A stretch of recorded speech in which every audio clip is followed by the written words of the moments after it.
Qui inizia il percorso di conoscenza delle nostre chiese. 4 sono quelle parrocchiali, una in ogni paese, di cui è composto il nostro comune. 3 sono le chiesette di campagna e una, la cappella privata di Villa Savorgnan, è un oratorio.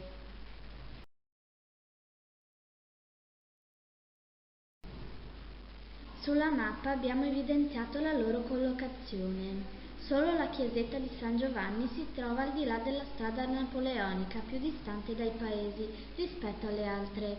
Poi conosceremo il perché.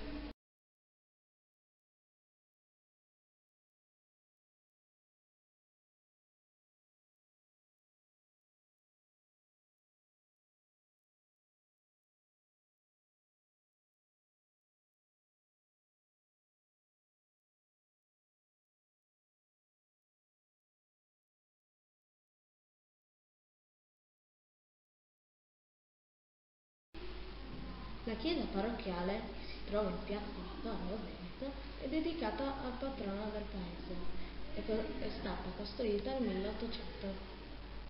All'interno ci sono affreschi del pittore udinese Rocco Pitacco, che risalgono al 1850. 2 degli altari laterali provengono da una chiesa udinese e sono del primo Cinquecento. La chiesa parrocchiale attuale risale ai primi del 1900, in seguito all'ampliamento di un edificio costruito nel XV secolo. All'interno conserva un fonte battesimale cinquecentesco, in basso rilievo con San Giacomo e un ciclo di affreschi del pittore friulano Alfredo Pittini, risalente alla prima metà del secolo scorso. La chiesa parrocchiale, che si trova in via 24 Maggio, è stata costruita nel 1772, ampliando un edificio preesistente del 400. La facciata ha un frontone triangolare, decorato con un motivo religioso al centro.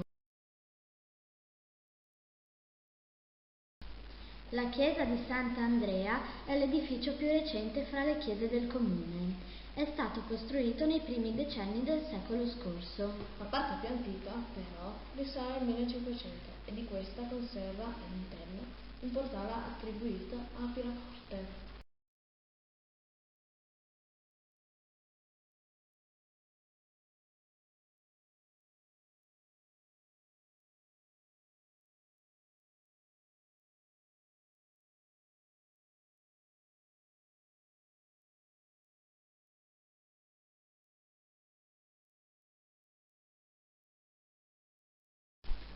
Glesiute di campagna che è stata fatta su dal XV secolo per dare pare devozione ai viandanti di una volta che levi per la stradate, perché diversamente di che altri glesi si chiate fuori di paese. Dal 1800 è stato midut d'ogni o tornata a fa il puerti. Durante le prime guerre mondiali è servite come sottet per i soldati. Abbandonate e quasi colate dal dut, è state tornate a far su come che ieri dal 1962.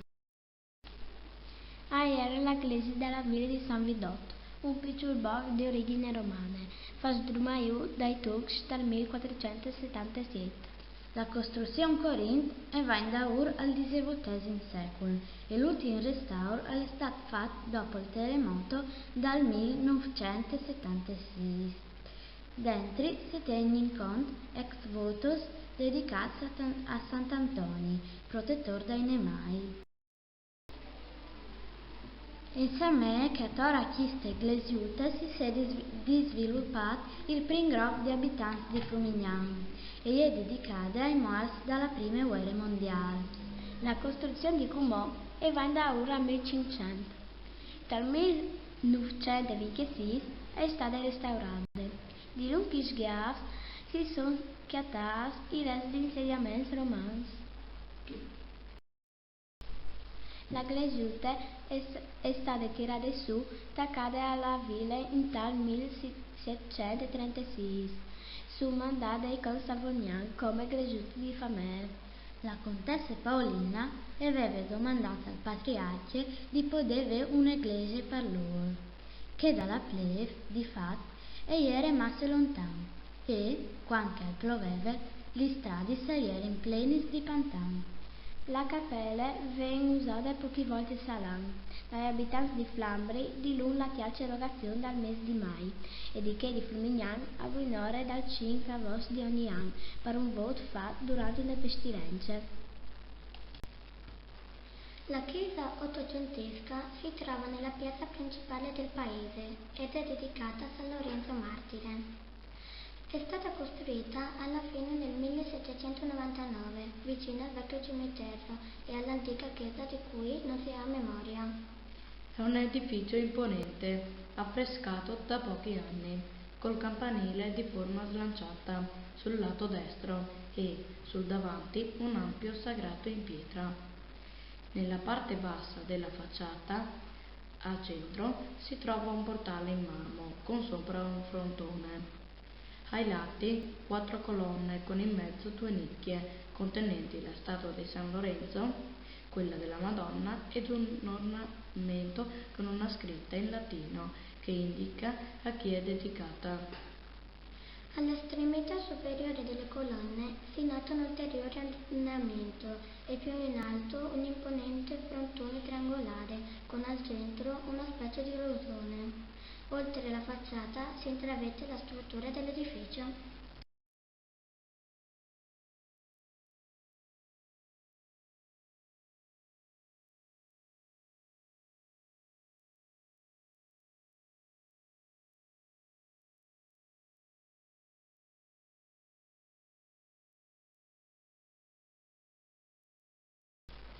L'interno è molto ampio ed è costituito da una sola navata che ha ai lati 4 altari minori, 2 cinquecenteschi e sulla sinistra entrando il battistero. Più in là l'altare maggiore, in marmo pregiato, attira il nostro sguardo.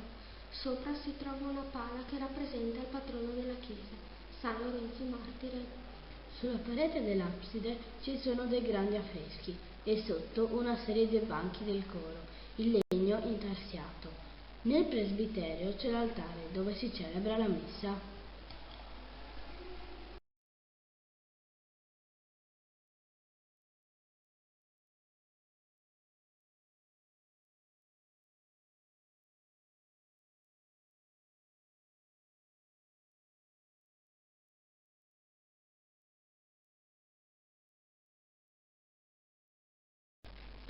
L'autore di questo e degli altri affreschi è il pittore Rocco Pitacco.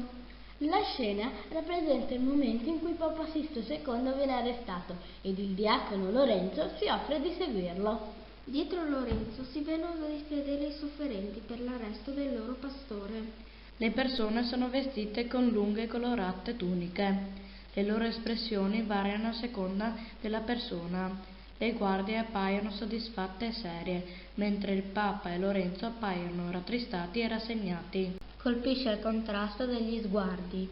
Fermo e serio quello di Papa Sisto, smarrito è quello di San Lorenzo, truce è quello delle guardie.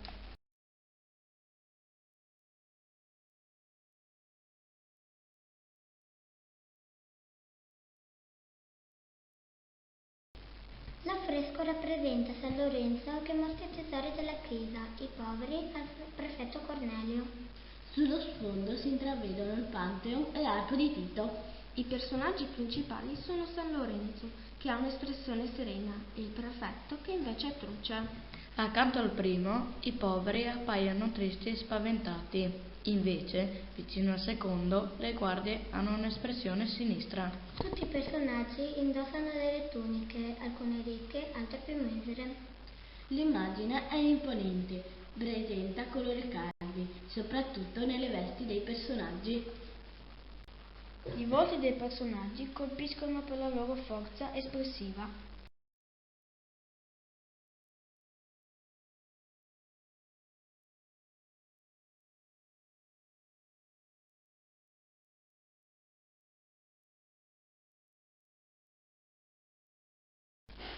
In questo affresco notiamo un gruppo di persone, tra cui San Marco, l'Evangelista seduto al centro, Ermacora, il primo vescovo di Aquileia e il diacono Fortunato, uno dei primi martiri. Più sotto ancora il leone simbolo di Venezia fra i piccoli angeli. Sulla sinistra si intravede il campanile di Aquileia. San Marco ha il braccio rivolto verso il campanile di Aquileia e tiene una specie di stilo in una mano e il Vangelo nell'altra. Invece il Macora ha in mano il pastorale e un libro. Fortunato ha l'aureola in testa e un ramo di palma in mano. Alle spalle di San Marco salta agli occhi una nuvola luminosa. I personaggi indossano delle tuniche e dei mantelli, alcuni hanno abiti vescovili. Nell'affresco prevalgono i colori caldi. La composizione dell'affresco si organizza ai lati del pulpito, che risulta un elemento importante. Notiamo 4 personaggi con alle spalle il muro circolare di un caseggiato, oltre al quale si intravede il frontone di un tempio e un cornicione. Dietro il cielo è raffigurato nel momento del tramonto. I personaggi sono: a sinistra Sirio e Venci, i vescovi di Pavia, e a destra i santi Felice e Fortunato, morti martiri. Felice e Fortunato indossano dei vestiti tipici del tempo, mantelli, corte tuniche, mentre Sirio ed Evenzio sono in abiti vescovili e portano un cappello a punta e un pastorale. L'espressione dei loro volti è seria e attenta. Dietro la fonte battesimale, sulla sinistra entrando nella chiesa parrocchiale, fa capolino un affresco del 1850. Nel dipinto si vede il vescovo che battezza 4 giovani figure femminili, inginocchiate in preghiera. In secondo piano un giovane regge il baculo pastorale. Le leggende aquileiesi vogliono che le 4 giovani, decapitate durante le persecuzioni del prefetto Sebasto, siano state le prime martiri cristiane dell'intero Occidente. Il pittore Pitacco sembra seguire criteri di veridicità storica. Lo si rivela nell'ambientazione di Messa, che fa riferimento alla povertà dei primi edifici di culto. Nell'immagine notiamo alcune persone che osservano Sant'Ermacora, che riceve il pastorale da San Pietro. Alle loro spalle c'è un'imponente colonna lavorata. I personaggi principali sono l'apostolo e il vescovo. Indossano delle tuniche con sopra dei mantelli pesanti. Sant'Ermacora ha posato sulla testa la mitra. San Pietro riporge il pastorale e le chiavi della chiesa. L'affresco si trova sulla parete frontale dell'abside, sopra la tela di San Lorenzo. Rappresenta Gesù Cristo in croce. La figura è posta al centro, sopra un'altura brulla e pietrosa. Non ci sono altri personaggi o elementi del paesaggio. È un'immagine scama quasi a mostrarci la solitudine umana di Gesù nel momento della morte. Solo la colomba, simbolo dello Spirito Santo, vola sopra di lui. Questa pala, che ha sostituito l'immagine più vecchia dello stesso santo, si trova sopra l'altare maggiore. In essa prevalgono i colori scuri, ma al centro, dove si trova San Lorenzo, una luce chiara rende l'opera più intensa. San Lorenzo indossa una tunica color arancione, sopra una veste bianca, e tiene in mano la pala del martirio. Con la sinistra regge la graticola, su cui è stato poi ucciso. In secondo piano si intravede il Colosseo e il cielo oscurato dal fumo di un incendio. L'espressione del santo appare serena. Sulla navata della cantoria si notano 3 dipinti ad olio su tela, eseguiti con la tecnica del monocromo, cioè usando le diverse tonalità di un solo colore, qui bianco su sfondo ocra. Rappresentano scene di vita del beato Bertrando, patriarca di Aquileia, nella prima metà del 1300. La prima mostra il momento dell'investitura, cioè quando è stato nominato patriarca. Nella seconda il beato distribuisce il pane ai poveri, che numerosi lo circondano. Nella terza è raffigurato il momento della sua uccisione, in un bosco.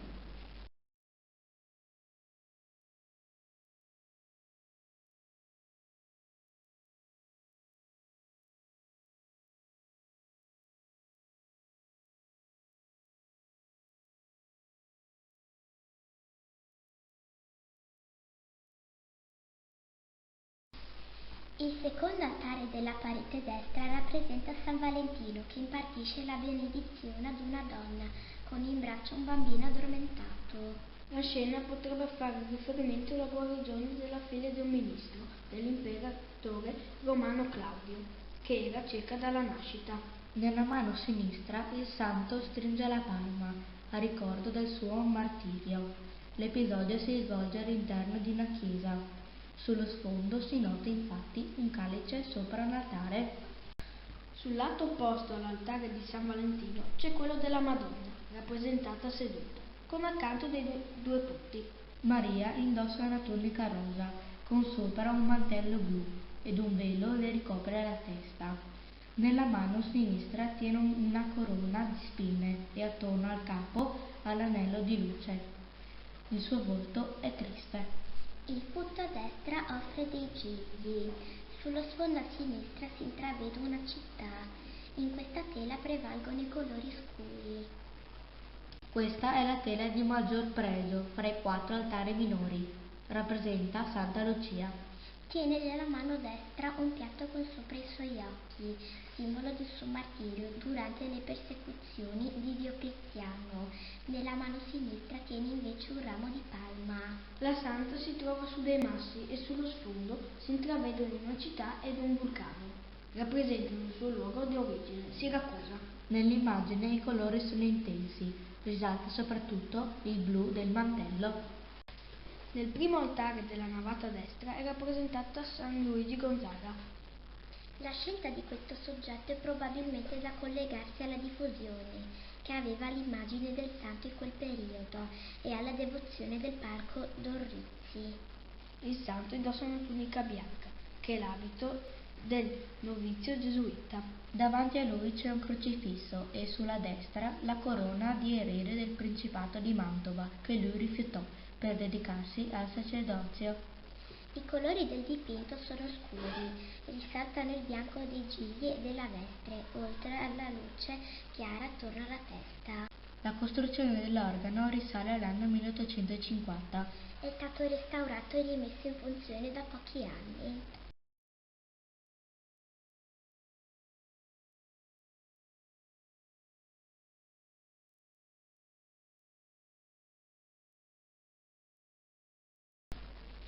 La chiesa, dedicata a Sant'Andrea, si trova al centro del paese. È stata costruita verso il 1930 sul preesistente edificio, di cui restano solo le mura davanti al campanile. Presenta un ampio sagrato e la facciata è caratterizzata da 2 tonalità, il rosso delle mattonelle e il bianco della parte centrale. Quest'ultima contiene il portale ed un frontone di forma semicircolare, dove si notano 3 lunghe finestre colorate all'interno. All'interno della chiesa c'è un'epigrafe che ricorda un evento importante per gli abitanti del piccolo paese. In essa si legge: Negli anni del più pauroso travaglio spirituale, mentre il mondo travolto dalla crisi si dibatteva tra l'odio e la fame, questo tempio con le offerte degli uomini sorgeva per la gloria di Cristo Re. Auspici parroci Luigi Sant, Gelindo Borgobello, Enrico D'Ambrosio, monito alle venienti generazioni di concordia e di fede. 1 febbraio 1931, posa della prima pietra. 21 ottobre 1939, consacrazione. L'interno dell'edificio è costituito da una sola navata, alla cui estremità si nota un'abside a cupola riccamente affrescata. Lungo le pareti ci sono altri 4 altari minori. Nell'abside si trova l'altare maggiore, che sembra quasi incastonato in una nicchia fra 2 colonne. Ai lati sono posizionate 2 statue, a sinistra Sant'Andrea e a destra Sant'Ignazio. I muri sono dipinti con colori caldi e abbelliti da numerosi ornamenti che rendono l'ambiente accogliente.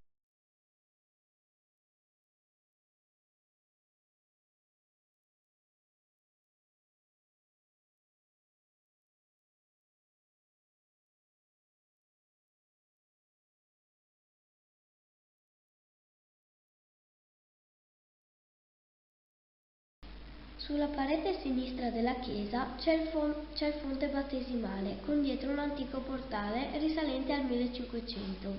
Appartiene al vecchio edificio, come testimonia l'epigrafe posta a lato. Il portale fa da contorno ad un affresco che rappresenta il battesimo di Gesù da parte di Giovanni Battista. L'immagine colpisce per il gioco cromatico con cui viene presentata la discesa dello Spirito Santo.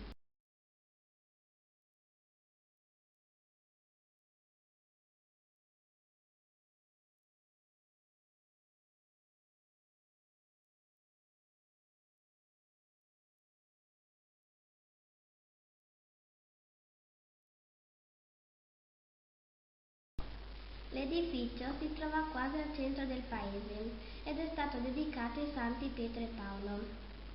È stato costruito nel 1770 circa, sulla preesistente chiesa del 1500, di cui restano solo l'attuale sacrestia e l'antica abside.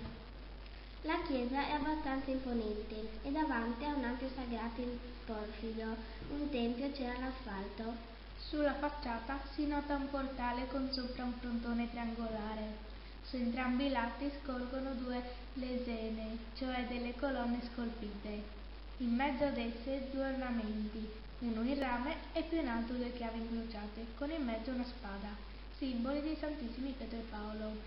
Nella parte superiore notiamo un ampio frontone con al centro un calice con l'ostia e più in alto una croce in rame. Il campanile è in prossimità dell'antica entrata.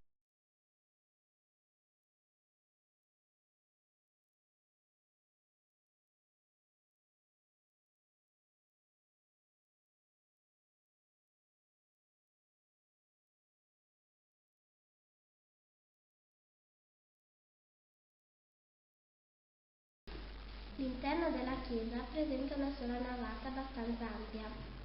A sinistra dell'entrata si trova la fonte battesimale, dietro cui c'è un affresco che rappresenta il battesimo di Gesù. Ai lati ci sono degli altari minori dedicati, uno alla Madonna e l'altro alla Trinità. Più avanti, nel corridoio principale, si trova una cripta sottoterra, contenente le ceneri di alcuni sacerdoti di Frumignano. Ai lati dell'abside ci sono due affreschi, così come sul soffitto. Dietro all'altare maggiore è posta un'antica pala che rappresenta Sant'Agostino, mentre più in alto è dipinto Gesù in croce. A destra del presbiterio c'è una porta da cui si accede a un'antica abside che risale al 1500 circa e che ha le pareti completamente affrescate. Faceva parte dell'antica chiesa.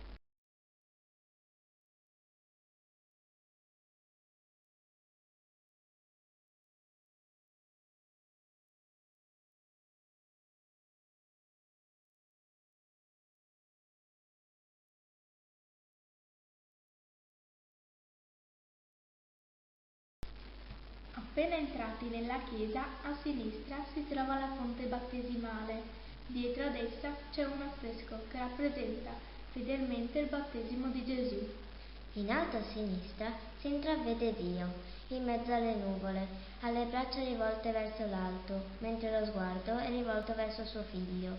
Davanti a lui una colomba che manda un raggio di luce. Dio dona lo Spirito Santo a Gesù. I colori dell'affresco sono in prevalenza freddi, con tonalità chiare e vive. L'immagine esprime un senso di serenità data anche dai volti dei personaggi. Sulla parete destra dell'abside si nota un affresco in cui prevalgono i colori caldi e tenui. Raffigura San Paolo che cade da cavallo, è accecato da una luce potente, la luce che illumina. È il momento della conversione. Accanto a lui i suoi compagni d'armi assistono con stupore alla scena. In lontananza si intravedono le mura della città di Damasco e a destra un castello. Sulla parete opposta si osserva un affresco che rappresenta Pietro mentre riceve le chiavi da Gesù. È il momento in cui l'Apostolo viene nominato capo della Chiesa. Dietro Gesù il gregge simboleggia i cristiani, di cui Pietro diventerà custode. A fianco gli altri apostoli fanno da testimoni. La scena si svolge all'aperto, in un luogo isolato. Prevalgono i colori caldi che danno all'immagine un senso di serenità. Nell'immagine che rappresenta il Golgota si vede Gesù in croce e sotto di lui Maria e altre persone che piangono. È il momento della morte di Gesù. Il cielo è cupo, il terreno è aspro. Prevalgono i colori freddi e nell'insieme l'immagine dà un senso di inquietudine. Sul soffitto dell'abside sono rappresentati 4 evangelisti. Sul soffitto della navata c'è l'immagine di Maria.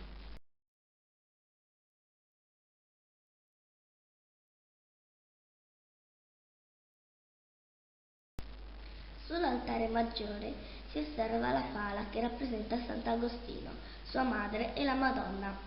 Santa Monica, mamma del santo, alza la mano destra verso Maria per indicare al figlio di affidarsi a lei. Sant'Agostino indossa il mantello da vescovo e la mitra. Entrambi e la Madonna sono attornati da angioletti. I loro volti esprimono serietà e trasmettono un senso di serenità. Prevalgono i colori scuri, ma una luce fa risaltare il contorno di Maria e la figura del santo.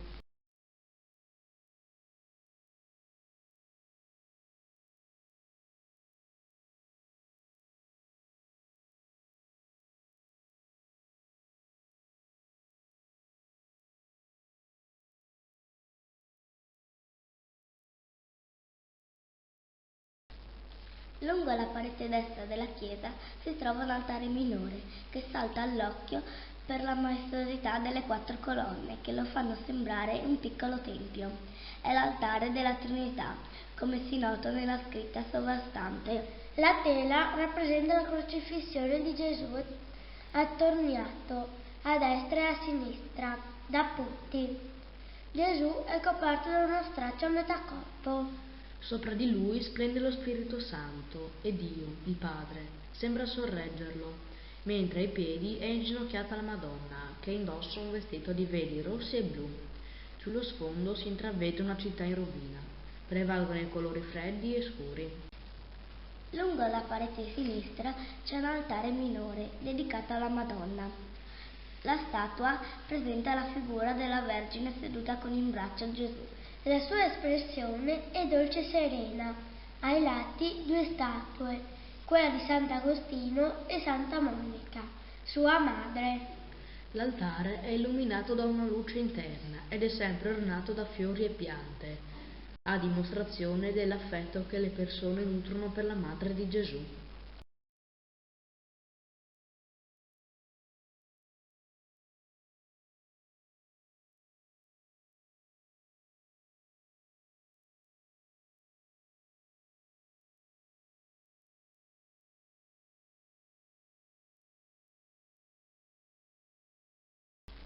L'abside, a forma ottagonale, si presenta come parte esterna all'edificio, reperto dell'antica chiesetta di fine 400.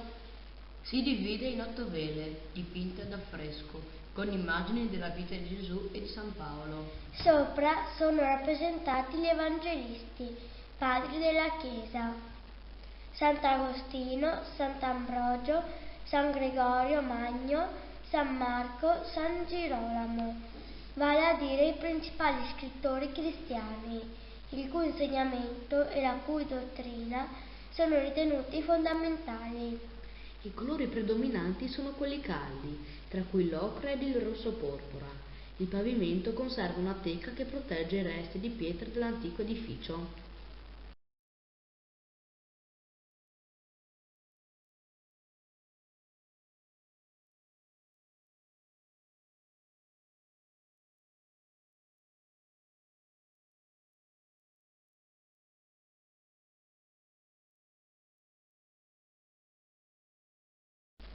Pavimento della vecchia abside, teca con resti di pietre dell'antico edificio.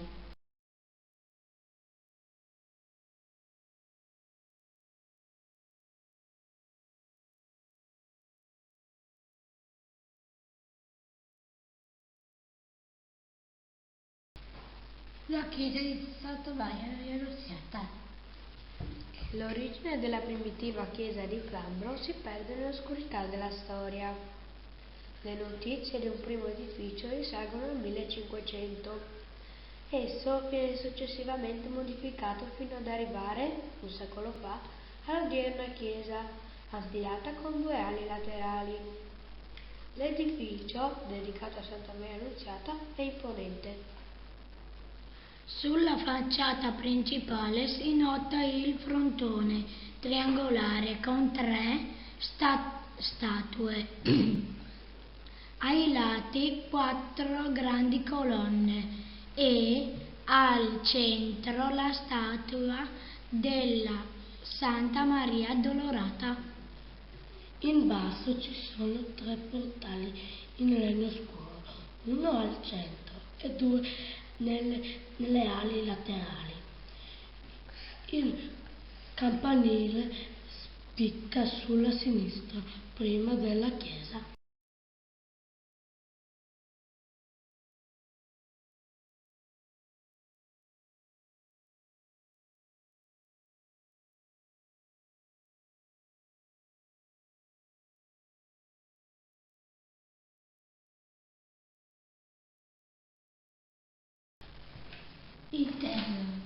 L'interno della chiesa è costituito da una navata più ampia al centro e da 2 laterali più strette, separate da archi e colonne.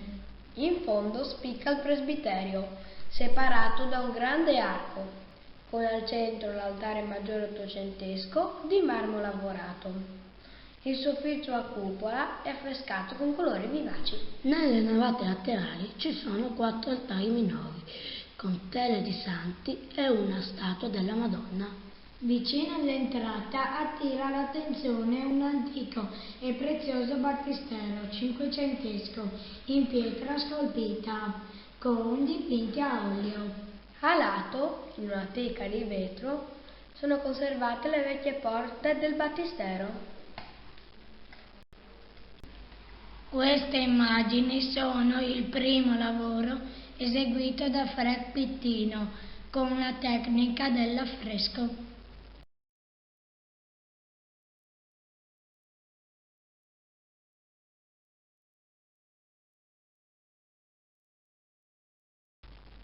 L'annotazione a Maria. L'affresco illustra un brano del Vangelo, l'annunciazione dell'angelo a Maria. Entrambi indossano delle lunghe tuniche.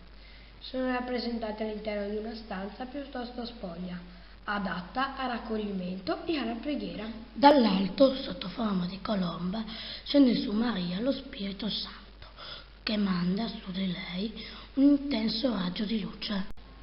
La cacciata del paradiso terrestre. Sulla parete opposta si trova un altro affresco. La cacciata d'Adamo ed Eva dal paradiso terrestre. I colori sono chiari ma intensi. Predominano il giallo bianco della luce che illumina l'angelo, la sua spada infuocata e la veste candida. L'angelo, deciso, con il braccio teso, si presenta in un atteggiamento di comando, mentre Adamo ed Eva sono piegati per senso di colpa. Agnello di Dio con angeli.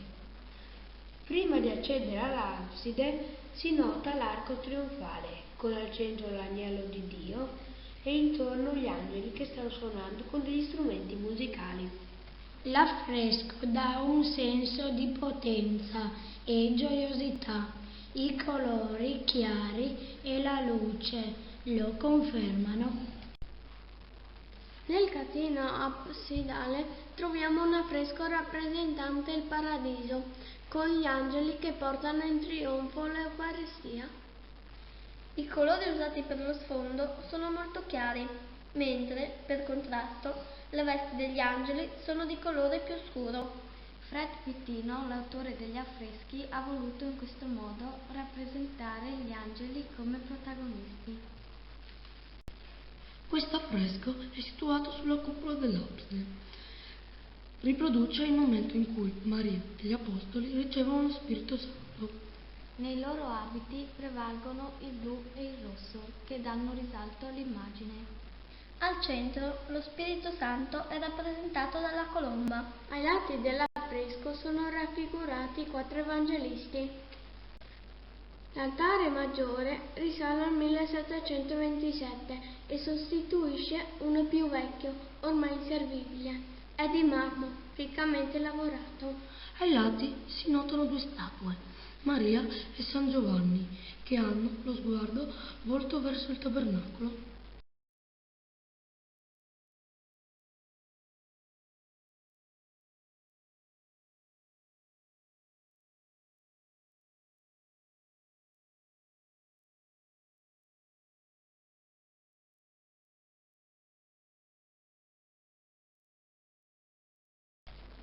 Il fonte battesimale risale circa al 1500 e appartiene alla scuola del Pilacorte.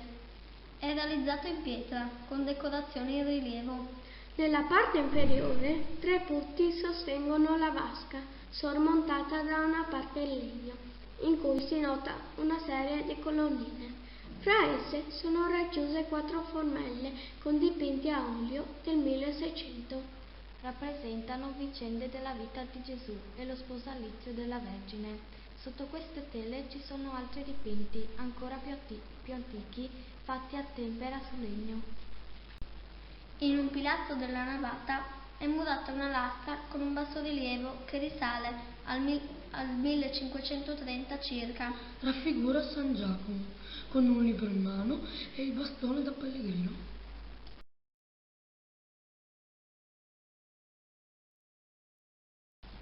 Nell'ampio fondo della chiesa, sopra l'atrio, chiuso in un cassone in legno scolpito, è situato l'organo. È stato costruito nel lontano 1814, come sta scritto nella tavoletta posta sopra la tastiera. L'ultimo intervento di restauro è stato eseguito nel 1990. Come che vi vedut, queste iglesie ha origini un'evore lontanis. Si sa che era un edificio già dal 1438, ma la spiega di Bue al Vaindaur al 1827. Al manco così, a si lei tale epigrafe per zora la quarta. Pojata alle facciate alle un gran puarti, con 4 colonis, parsore un piccolo rosone a 4 fueutis e un campanile a glove. Il dentri alla illuminato da 6 sbarcons, 2 davanti e altri 2 su ogni flancade. L'aule è a forma rettangolare, invece il presbiteri alle quadrate, col soffitto a crosere. Gli sparei sono blanchi e sforniti di pitturis. Picchiat si vede incutuato scrocefis con la passione di Cristo. L'altar è un evore semplice di marmo bianco e ha là una palla che rappresenta San Giovan che predice la Ind. Queste palle è state fatte da Fred Pittino dal 1988, dopo che la pittura originale era stata rubata. Sulla lapide si legge: in questa chiesa che, memori commilitoni friulani, auspicia l'Associazione Nazionale Granatieri, vollero, con cristiana carità ed amor patrio, restaurata e ridonata al culto, trovarono pietoso asilo gli eroici granatieri del secondo reggimento, immolatisi con il loro comandante, colonnello Emilio Spinucci, medaglia d'oro per la difesa della patria invasa. 30 ottobre 1917, 28 ottobre 1962. Questa iglesia è situata a sud di Flandri, dove una volta era il paese di San Vidotto, strumata dai turci in uno degli loro ultimi scuribandis. La prima ignova di un edifici sacri in Cristofues al Vaindaur al 1445. La Glegiute di Cumò però è del secolo XVIII. È sempre stata in condizioni savante buonis, fin dal 1979, quando è colato un doc di tè, colato dal tutto dal 1981. Il gruppo degli Alpins di Flambri ha così deciso di rimetterle al nuovo. La facciata è semplice, con una piccola loggia, per zona della porta. Sul coviato si vede una torresse, con una bifore per i campanis. A sorelle Evat si chiede un arco di Madonna, che faceva parte del presbiterio della vecchia iglesia. Sotto la loggia è raffigurato Sant'Antonio con un libro in mano, forse il Vangelo. A Tor alla Doianium, che era la sociampe al Temuial, che ha la sua drette un chiavrut. La figura gli è stata fatta da Giovanni Toneatto. Il dentro della glashütte è a forma rettangolare e ad alta è illuminata da due balconi. Il soffitto è fatto di legno madonellis, che il presbiterio invece è decorato con i simboli degli evangelisti. Di pittori sono di Antonio Sanci, fatti in tal 1940. L'aula è a forma quadrata e anche qui sono due balconi. Sui muri non dei figuri. Fino a qualche anno fa si vedevano gli affreschi del Settecento, fatti di Pietro Venier. Gli ex votos che si conservano lì riguardano il culto al santo. Di sopra l'altare hay una scultura di legno che rappresenta Sant'Antonio Abate. A suo paese è un lovo, un diavolo e un porcito. A destra e a ciampe si contano 15 medaglioni che rappresentano i misteri dei rosari.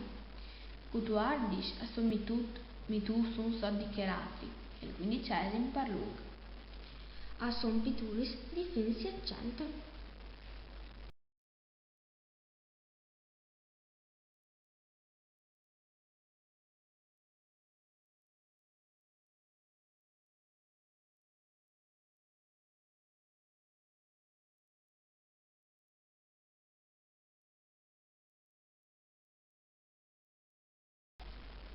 La glashütte, fatta su dal 1600, è un negocio semplice.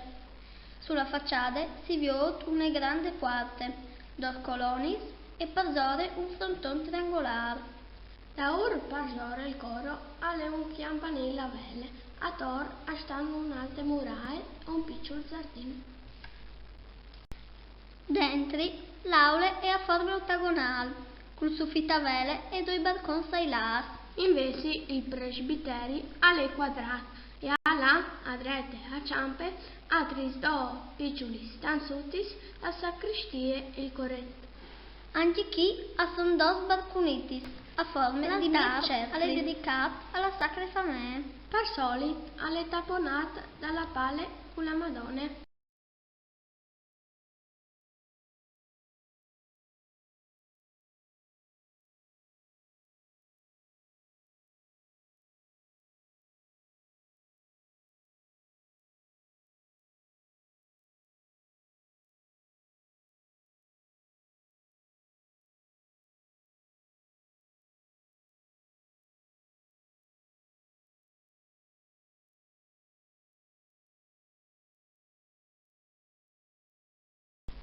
Iglesia di Santa Maria Maddalena a Flumignano. Piccole glashütte che si chiede prende al paese, vigni da Machon. Durante le volte si è che si stata sta il primo gruppo di abitanti di Flumignano. Le facciate è semplice.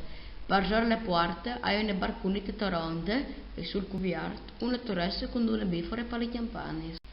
Dentro. L'aula è a forma quadrata con soffitto di legno e madonellis. Le pareti bianche, domenica di fronte si vedono tocchi di vecchi pittori. Anche il presbiterio è quadrato, col soffitto a crociere. Sui muri a flanco sono picchiati anche ex votos, per grazie si ricevuti. Per l'altare sono tre statue, in tal mezzo la Madonna, a destra Santa Agata e a ciampe Santa Maria Maddalena. Lei di Flumignano si chiama in questa iglesia il mese di febbraio e il mese di luglio per riquadrare i due santi.